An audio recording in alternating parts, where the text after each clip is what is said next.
Docteur Brion, Richard Brion, bonjour. Bonjour. Je vous ai fait venir devant notre caméra parce que ce matin, vous avez animé une session sur le sport chez les seniors.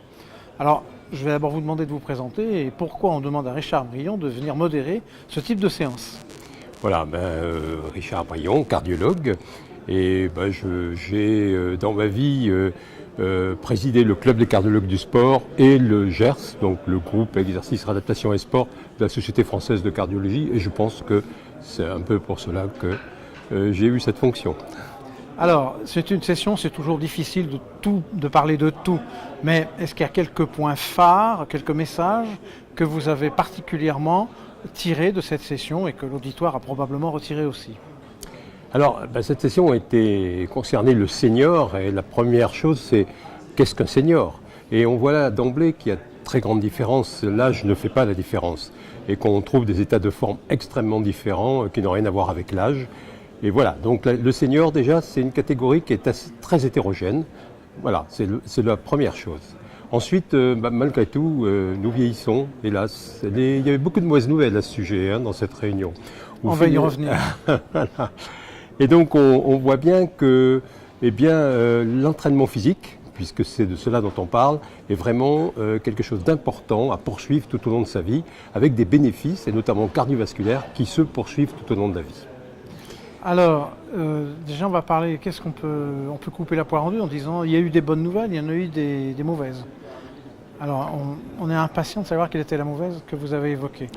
On va commencer par les mauvaises. Alors, écoutez, en gros, tout au long de la vie, j'allais dire, tout diminue, sauf deux choses, le poids et la tension artérielle. Donc, c'est pas vraiment une bonne nouvelle. Et donc, effectivement, les performances diminuent. Et François Carré rappelait que on perd tous les ans 1 millilitre minute kilo de VO2 max. Et voilà, la nouvelle n'est pas bonne. Bon, ce qui fait qu'on devient de moins en moins performant. Et si on ne fait rien, cette sédentarité là va devenir vraiment assez dramatique aux grands âges. Donc il y a déjà un message pour les plus jeunes, c'est déjà partez d'un capital élevé, d'un potentiel élevé, peut-être que ça vous aidera à ne pas descendre trop. Alors, disons, entretenez votre potentiel, parce que malheureusement, la génétique nous sélectionne là aussi. Ouais. Alors, c'est entretenez votre potentiel au maximum, c'est vrai, et tout au long de votre vie, entretenez-vous. Mais sans excès non plus, enfin, en tout cas, quand on est jeune, on fait de la compétition, mais à partir d'un certain âge, sans excès non plus, de façon à garder également son potentiel articulaire, notamment. Donc, il s'agit de faire de l'activité physique. Probablement pas de compétition à partir de 60 ans, cela a été dit. Et par contre, une activité physique adaptée. Et adaptée à chacun, ce qui est différent d'une personne à l'autre. On dit la même chose pour le poids, on l'entend partout sur les antennes, c'est le poids adapté, donc l'activité physique, c'est pareil. C'est exactement pareil, l'activité physique adaptée. Oui. Bon, on a balayé la mauvaise nouvelle, il y en avait peut-être des bonnes. Alors les bonnes nouvelles, c'est que oui, le sport c'est quelque chose qui protège, enfin le sport, l'activité physique, je me reprends, c'est quelque chose qui protège tout au long de la vie et même tard, donc il faut poursuivre et donc cela protège notamment des accidents cardiovasculaires qui est notre sujet d'aujourd'hui, mais pas que.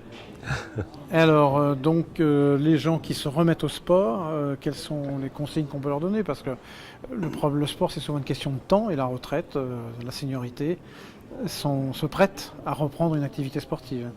Et oui, et on voit d'ailleurs des gens qui deviennent de véritables sportifs à leur retraite, parce que justement, ils bénéficient de temps et qui découvrent, pour certains, cette activité, ce qui est très bien. Alors, là, nous sommes en cardiologie, c'est-à-dire il faut bien évidemment s'assurer que l'état cardiovasculaire est compatible avec les activités que l'on va proposer. Donc, tout d'abord, tout commence, comme toujours, par un très bon interrogatoire. Est-ce qu'on ressent des douleurs thoraciques à l'effort, etc. Est-ce qu'on est essoufflé? Est-ce qu'on est anormalement inadapté à l'effort? Tout ceci, bien sûr, va pousser à un bilan.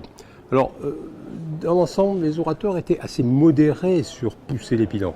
Je crois que la clinique est importante. Ensuite, bien sûr, s'il y a un doute, il faudra aller plus loin. Plus loin, c'est-à-dire l'électrocardiogramme, assez facilement, l'échocardiographe, pourquoi pas, mais ça n'est pas systématique. Et puis l'épreuve d'effort qui va permettre d'une part d'analyser les capacités des personnes et puis d'autre part éventuellement mettre en évidence des anomalies qui alors feront envisager le problème de façon un peu différente.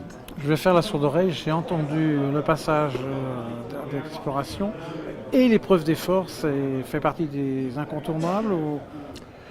Alors, il peut y avoir ambiguïté dans la réponse. Oui. Alors je crois que l'épreuve d'effort n'est peut-être pas obligatoire chez toutes les personnes qui vont bien à partir d'un certain âge, si elles font des activités physiques modérées. Dès lors que ce sont des activités physiques plus importantes, je crois qu'il est raisonnable d'en faire. Et puis dès lors qu'il y a une problématique qui se pose, oui, l'épreuve d'effort reste un standard important. Très bien. Est-ce qu'il y a d'autres messages qui sont... allez, disons, un autre message qui serait sorti de cette réunion que vous auriez envie de faire ramener aux participants, le fameux take-home message? Alors, je dirais que oui, c'est un peu un leitmotiv, c'est-à-dire oui, il faut continuer à faire de l'activité physique, oui, il faut encourager l'activité physique chez ses patients. Cette activité physique doit être multiple, c'est-à-dire il faut travailler effectivement le fond, le vélo, la marche à pied, etc.